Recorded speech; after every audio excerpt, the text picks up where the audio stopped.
అండి. నమస్తే. నేను మీ లక్ష్మీ చౌదరిని. వెల్కమ్ టు మిస్ట్రీ మధురిమలో తెలుగు ఆడియో స్టోరీస్. అందాల పొదరిల్లు పార్ట్ 28తో మీ ముందుకు వచ్చేసాను. అందరూ 30 దాకా కామెంట్స్ ఇచ్చిన వాళ్ళు మళ్ళీ తగ్గించేశారుగా. కామెంట్స్ ఇచ్చేయచ్చు కదా యార్. అన్నీ అడగాల ఏంటి? ఇక ఆలస్యం చేయకుండా కథలోకి వెళ్ళిపోదాం. విజయ్ గారు ఎక్కడికి వెళ్ళనని చెప్పేసి కిచెన్లోకి వెళ్ళిపోవడంతో ఐషు శివ్ ఒకరి మొహాలు ఒకరు చూసుకొని ఇక మనం ఏం చేయలేం అని అనుకుంటారు.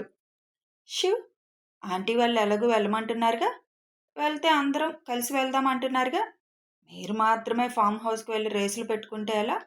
ఇప్పుడు మేము వచ్చాం కదా, ఇంకో 4 రోజుల్లో మేము వెళ్ళిపోతాం. కాబట్టి ఒకరోజు ఫామ్ హౌస్కి ప్రోగ్రాం ఫిక్స్ చేయి, సరదాగా వెళ్ళి ఆ పనేదో చూసుకొని వద్దాం అని అంటాడు మైక్. ఆ రోజుకి అందరూ రెస్ట్ తీసుకోవడానికి ఇంట్లోనే ఉండిపోతారు. విజయ గారి ఇంటి నుంచి హోటల్కి వెళ్ళిపోయిన విజయ గారి తమ్ముడు రూమ్ తీసుకొని లోపలికి వెళ్ళగానే భార్యని లాగిపెట్టి ఒక్కటి కొడతాడు.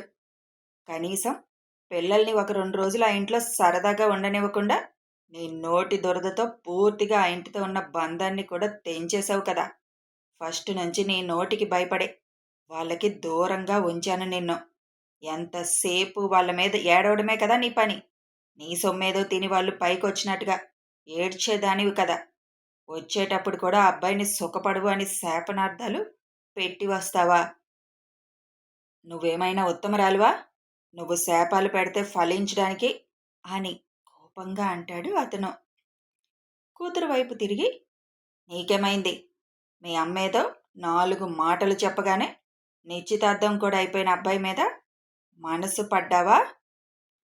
బుద్ధుందా మీకసలు? మీ అమ్మ బుద్ధులు నీకు రాలేదని సంతోషపడ్డాను నేను. కానీ నువ్వు కూడా మీ అమ్మలా తయారవుతావా? రూపాయి కూడా తీసుకోకుండా మీ అత్తని పెళ్లి చేసుకున్నారు వాళ్ళు. ఆ రోజు నుంచి ఈ రోజుకి పుట్టింటి తరపున మీ అత్తకి ఏమీ వెళ్ళింది లేదు. మా అమ్మ నాన్న బతికున్నన్నాళ్ళు కనీసం సంవత్సరానికి ఒక చీరన్నా పెట్టేవాళ్ళు తనకి. మీ అమ్మని పెళ్లి చేసుకున్నాక, మా అమ్మ నాన్న చనిపోయాక మా అక్కకి కనీసం పుట్టింటి తరపున ఒక 100 రూపాయలు కూడా వెళ్ళిన సందర్భం లేదు. వాళ్ళ కష్టం మీద వాళ్ళు పైకొచ్చారు. వెనక ఆస్తుల వల్ల రాలేదు వాళ్ళు. ఒక్కొక్క మెట్టు ఎక్కుతూ ఒక సామ్రాజ్యాన్ని స్థాపించుకున్నారు వాళ్ళు. తండ్రి స్థాపించిస్తే మీ బావ దానిని నెంబర్ 1 పొజిషన్కి తీసుకొచ్చాడు. తన తమ్ముళ్లతో పాటు నాకు కూడా చదువు భిక్షం వేశారు మా బావగారు. ఆయన చదివించబట్టే ఈరోజు నేను ఈ పొజిషన్లో ఉన్నాను. లేకపోతే మా సొంత ఊర్లోనే ఏ వ్యవసాయం చేసుకుంటూనో ఏ కూలి పని చేసుకుంటూనో ఉండేవాడిని. శివాంశు బిజినెస్లో కంటి చూపుతో శాసిస్తాడు తెలుసా. తన కుటుంబం వైపు చెడు దృష్టితో ఎవరైనా కన్నెత్తి చూసినా, ఎవరైనా తప్పుగా మాట్లాడినా వాళ్ళకి లైఫ్ లేకుండా చేశాడు. మీ అమ్మ మాట్లాడుతుంటే తన చేతి పిడికిలి ఎలా బిగిసిందో మీరెవరూ గమనించలేదు. నేను గమనించాను. అసలు తనే స్వయంగా ఫోన్ చేసి పిలవడమే గ్రేట్. తన తల్లి కోసం తనే తగ్గి ఫోన్ చేశాడు నాకు. ఒక్కడనే వచ్చేసినా సరిపోయేది. కనీసం మిమ్మల్నైనా వాళ్ళకి దగ్గర చేద్దాం అనుకున్నాను. కానీ మొత్తం చెడగొట్టేసింది మీ అమ్మ అని అతను అనగానే, ముందు నుంచి మమ్మల్ని పంపించుంటే ఆ అదృష్టం నాకే దక్కేదేమో కదా నాన్న అని ఆ అమ్మాయి అనగానే, ఎప్పటికీ దక్కదు నీకు ఆ అదృష్టం. నువ్వేమనుకుంటున్నావు? మనం బంధుత్వంగా ఉన్నా కూడా వాళ్ళతో సంబంధాలు ఉండి ఉంటే ఆ అమ్మాయిని కాకుండా నిన్ను ఇష్టపడేవాడేమో అని అనుకుంటున్నావా? నీ మనసులో ఉన్న ఆ బూజు కూడా తొలగిస్తే గాని నువ్వు సరిగ్గా ఆలోచించవు. ఆ ఇంట్లో మీ అత్తకి 2 ఆడపడుచులు. పెద్ద ఆడపడుచు తనకి కూతురు పుట్టగానే భర్తని వదిలేసి ఆ ఇంటి పంచన చేరింది. చిన్నప్పటి నుంచి శివాంష్ వాళ్ళతోనే తను పెరిగింది. ఆ అమ్మాయి మీ బావని ఇష్టపడింది. ఆవిడ కూడా కూతుర్ని ఆ ఇంటి కోడలుగా చేసి ఆ ఇంటిని ఏలాలి అనుకుంది. మీ అమ్మలాగే. చిన్నప్పటి నుంచి ఒక ఇంట్లో పెరిగిన మరదలైనా కనీసం అమ్మాయిని ఇష్టపడలేదు మీ బావ. వాళ్ళిద్దరికీ పెళ్లి చేద్దాం అనుకున్నా మీ బావ తిరస్కరించాడు. ఆ అమ్మాయిని పెళ్లి చేసుకోవడానికి ఇష్టపడలేదని మీ బావని ఇంట్లో నుంచి వెళ్ళిపోమ్మన్నారు కూడా మీ మావయ్య. 3 సంవత్సరాలు ఆ ఇంటికి దూరంగా ఉన్నాడు మీ బావ. అక్కడే అనుకోకుండా మీ బావకి ఐశ్వర్యతో పెళ్లి అయ్యింది. కనీసం ఆ అమ్మాయిని చూడను కూడా చూడకుండా పెళ్లి చేసుకున్నారంట మీ బావ. కానీ చూసావుగా, ఒకరంటే ఒకరికి ఎంత ప్రేమ ఉందో. ఇద్దరికీ రాసిపెట్టుంది కాబట్టే అలా అనుకోకుండా వాళ్ళ పెళ్లి జరిగింది. ఎప్పుడైతే ఐశ్వర్యను పెళ్లి చేసుకున్నారో అప్పట్నుంచి ఆ రాజీ ఆ ఐశ్వర్య మీద పగబట్టి ఏవేవో చేయాలని కూడా చూశారంట. శివ్ వాళ్ళని ఇంట్లో నుంచి బయటికి పంపేశాడు. ఏదో మనల్ని తప్పుబట్టి పంపించేశారని మీరనుకుంటారేమో. తన చెల్లెలు తప్పు చేసిందని ఇంట్లో నుంచి పంపించేశారు మా బావ. చనిపోయే వరకు కూడా ఆవిడ ట్రస్టులోనే ఉంది. ఒక్కసారి ఎవరి మీదైనా విరక్తి వాళ్ళకి వచ్చింది అంటే ఇక జీవితంలో వాళ్ళ మొహాలు చూడరు వాళ్ళు. అందుకే మీ అమ్మ నా ఇంటికి దూరంగా ఉంచింది. కనీసం దూరంగా ఉన్నా దూరంగా ఉన్నారు అని అనుకుంటారు. కానీ వెళ్తే ఇలాగే శాశ్వతంగా దూరం కావాల్సొస్తుందని భయమేసే దూరంగా ఉంచేశాను మిమ్మల్ని. ఇవన్నీ నాకెలా తెలుసు అనుకోకండి. మా అక్క పెళ్ళైన దగ్గర నుంచి మా బావగారి చిన్న తమ్ముడు, నిశ్చితార్థమైన అబ్బాయి తండ్రి, నేను చాలా క్లోజ్‌గా ఉండేవాళ్ళం. ఇప్పటికీ మా ఫ్రెండ్‌షిప్ కొనసాగుతుంది. మా అక్కతో నేను మాట్లాడలేకపోయినా, మా అక్క యోగక్షేమాలు తెలుసుకోవడానికి అప్పుడప్పుడు తనతో నేను టచ్‌లోనే ఉంటున్నాను. ఎన్నో సార్లు చెప్పాడు తను, "నువ్వొక్కడివైనా వచ్చి వదినని చూసి వెళ్ళరా" అని. కానీ ఎన్నోసార్లు మీ అమ్మ ఆ కోటలో పాగా వేయాలని ప్లాన్లు వేసింది. నన్ను ఆ ఇంటికి తీసుకువెళ్ళమని అడిగేది. కేవలం మీ అమ్మకి భయపడి నేను మా అక్కకి దూరంగా ఉండిపోయాను. ఇలాంటి దుష్టగ్రహాల్ని ఆ ఇంటి దరిదాపుల్లోకి కూడా రానివ్వడు శివాంష్. నేను మా అక్కతో సంబంధాలు తెంచేసుకున్నానని చెప్పేసి మీ అమ్మ నోరు మోయించేశాను. ఇదంతా మీకెందుకు చెప్పానో తెలుసా? నేనక్కడుంటే నన్ను ప్రేమించేవాడేమో అని నువ్వు అంటున్నావు. చిన్నప్పటినుంచి అక్కడ పెరిగిన మరదల్ని శివ్ ఇష్టపడలేదు. ఇక ఆ అబ్బాయి స్నేహని మరదలని ఇష్టపడి ఉండడు. ఆ అమ్మాయిలో ఏదో నచ్చి ఇష్టపడి ఉంటాడు. డెఫినెట్‌గా నిన్నైతే ఇష్టపడేవాడు కాదు. ఎవరికి ఎవరు జత అన్నది ఆ దేవుడు రాసేస్తాడు. అనవసరంగా మీ అమ్మ మాటలు నీ మనసులో పెట్టుకొని నువ్వు దాని గురించి ఆలోచించి బుర్ర పాడు చేసుకోకు. వరుణ్ కంటే ముందు అన్వేష్ ఉన్నాడు. తనిష్టపడలేదే మరి స్నేహాన్ని? బయట అమ్మాయినే చేసుకున్నాడు కదా! చదువుకున్నావు కదా! కొంచెం ఆలోచించు. కేవలం తను పిలిచాడు కాబట్టి మనం వచ్చాం అని మనల్ని ఇలా వదిలేశాడు. లేదు అంటే మీ అమ్మకి మళ్ళీ నోరెత్తకుండా ఉండేలా భయం అంటే ఏమిటో రుచి చూపించేవాడు. నేను మా అక్కతో మాట్లాడతానని తెలిస్తే మీ అమ్మ చెత్త ప్లాన్లు వేసేది. అలాంటిది మిమ్మల్ని చిన్నప్పటి నుంచి నేను అక్కడికి పంపిస్తుంటే ఆ అవకాశాన్ని వదులుకుంటుందా మీ అమ్మ? నీ బుర్రలో పనికిమాలిన విషయాలన్నీ పెట్టి ఆ అబ్బాయిని వలలో వేసుకో అని చెప్పేది. నువ్వు కూడా మీ అమ్మ మాట విని అలాగే పిచ్చిగా ప్రవర్తించేదానివేమో. రాత్రి కాసేపు మీ అమ్మ నీ బుర్ర తిన్నందుకే నీ మెదడులో పిచ్చి ఆలోచనలు వచ్చేశాయి. ఇక మీరు ఆ ఇంటికి వెళుతూ, వస్తూ ఉండుంటే మీ అమ్మ మాటలకి తప్పకుండా నువ్వు దారి తప్పేదానివి. అర్థమైంది కదా! మిమ్మల్ని ఎందుకు దూరంగా ఉంచేశానో ఆ ఇంటికి అని. మీ అమ్మ సంగతి తెలిసి ఆ ఇంట్లో ఎక్కువ రోజులు ఉండకూడదని 2 రోజులకే టికెట్లు బుక్ చేసేశాను. ఆ 2 రోజులు కూడా ఆ ఇంట్లో ఉండనివ్వలేదు మీ అమ్మ. అయిన వాళ్ళుండి కూడా ఇలా హోటల్లో పడి ఉండాల్సి వచ్చింది మనకి. సైలెంట్‌గా ఇవాళ రేపుండండి. రేపు సాయంత్రం ఫ్లైట్‌కి వెళ్ళిపోతాం అని అంటారు ఆయన. నువ్వు చెప్పింది కరెక్ట్ నాన్న. ముందు నుంచి ఆ ఇంటికి మమ్మల్ని పంపిస్తే చెల్లిని డెఫినెట్‌గా అమ్మ మార్చేసేది. చాలా పెద్ద పెద్ద రాద్ధాంతాలు కూడా అయిపోయేవేమో. మంచి నిర్ణయం తీసుకున్నావు నువ్వు. కొంచెం బాధగా ఉంది. బంధుత్వం ఉండి కూడా మనం వాళ్ళకి దూరంగా ఉండాల్సి వస్తుంది అని. కానీ నువ్వన్నట్లు దగ్గరికి వెళ్ళి పూర్తిగా బంధాలు తెంచేసుకునే వరకు వెళ్ళే కన్నా దూరంగా ఉండడమే మంచిది. నువ్విన్ని రోజులు వెళ్ళకపోయినా నిన్న వెళ్ళగానే అందరూ సాదరంగా ఆహ్వానించారు, పలకరించారు. అమ్మ వాళ్ళిప్పుడు అలా ఎప్పుడన్నా ఒకసారి కూడా వెళ్ళే అదృష్టం లేకుండా అయిపోయింది అని అంటాడు కొడుకు.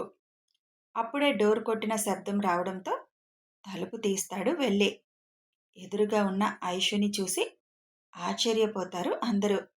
ఐషుతో పాటు అమృత, మైక్ కూడా ఉంటారు అక్కడ. మీరేంటమ్మా ఇలా వచ్చారు అని అడుగుతాడు విజయ గారి తమ్ముడు. మిమ్మల్ని మా ఇంటికి మేమే అతిథులుగా పిలిచాము.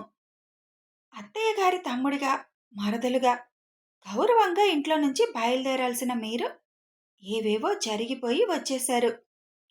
ఆయన మీరొస్తున్నారని చెప్పగానే మీకోసం మేము కొన్ని గిఫ్ట్స్ తీసుకున్నాం.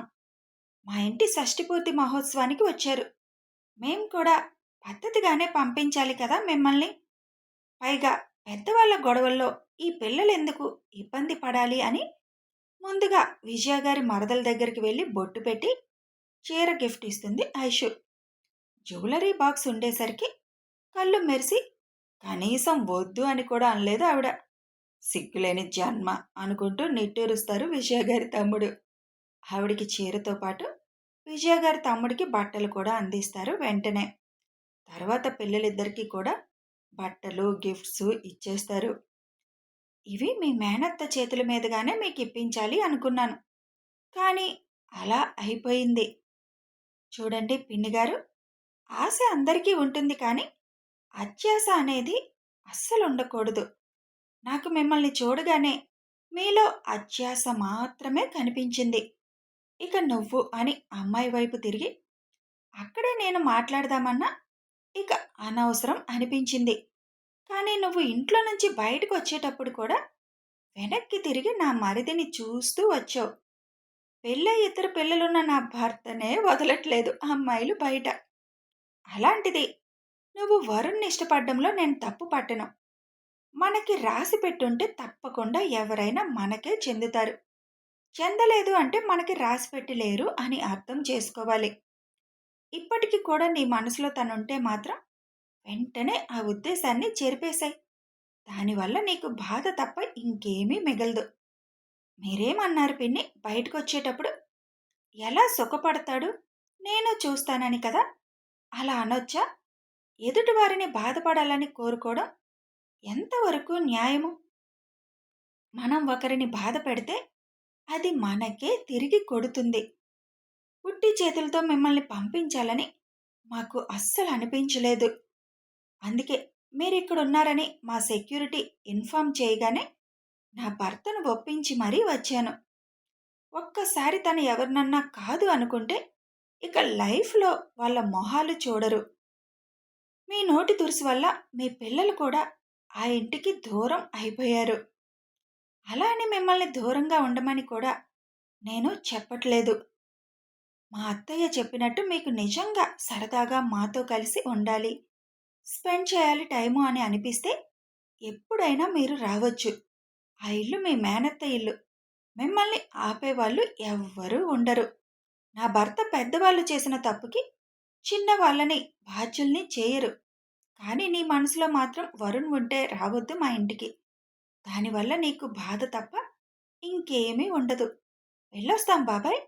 మీ ఫ్లైట్ ఎప్పుడు అని అడుగుతుంది ఐషు. రేపు ఈవినింగ్ అమ్మా అని అంటారు ఆయన. చక్కగా అందరితో కలిసి ఉండేవాళ్ళు కదా. అంత పెద్ద మ్యాన్షన్ ఉండి కూడా హోటల్లో ఉంటున్నారంటే నాకే బాధగా ఉంది. కానీ తప్పదు. పెద్దరికంగా ఆలోచించడం నేర్చుకోండి పిన్ని. మీ నోటి తురుసు వల్ల ఏం జరిగింది ఇప్పుడు? ఇలా దిక్కులేని వాళ్ళలో హోటల్లో వచ్చి పడ్డారు. వెళ్ళొస్తాం అని చెప్పి ఐషు, మైక్, అమృత అక్కడి నుంచి బయలుదేరుతారు.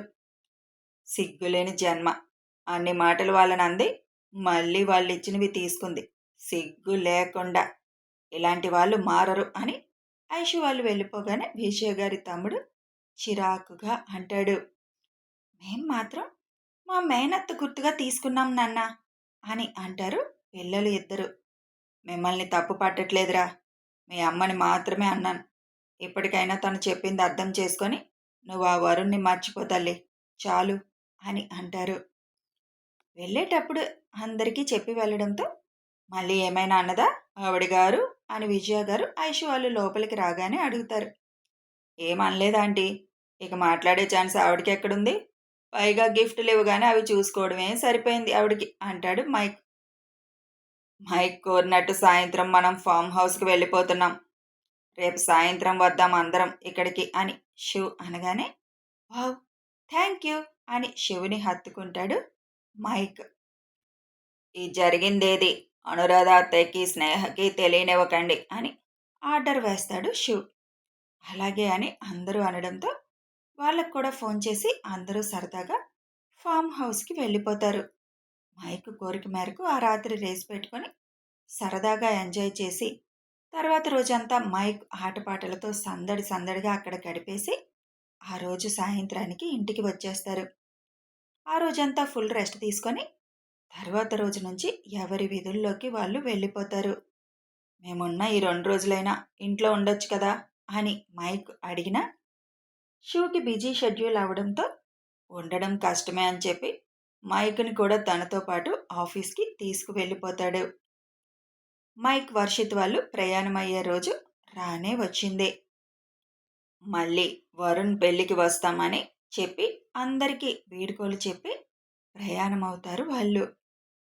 వర్షిత్ మళ్ళీ డల్గా మారిపోగానే తాను చెప్పాల్సింది చెప్పి వర్షిత్ని చిల్ చేస్తాడు శివ్. అందరికీ చెప్పేసి మైక్ ఫ్యామిలీ వర్షిత్ ఎయిర్పోర్ట్కి పయనం అవుతారు. కథ కొనసాగుతుంది. ఇక వర్షిత్ అమెరికాలో ఎలా ఉండబోతున్నాడు, వరుణ్ స్నేహ పెళ్ళి అనుకున్నట్టు సవ్యంగా జరుగుతుందా, ఇవన్నీ తెలియాలంటే కథని ఫాలో అయిపోండి. కొంచెం స్టోరీ ముందుకు నడవాలంటే కొన్ని క్యారెక్టర్స్ ఉంటాయి మరి, వాటన్నిటిని మీరు ఫాలో అయిపోవాలి. వీడియో నచ్చితే లైక్ చేయండి, షేర్ చేయండి, కామెంట్స్ రూపంలో మీ అభిప్రాయాలు తెలియజేయండి. Thanks for watching.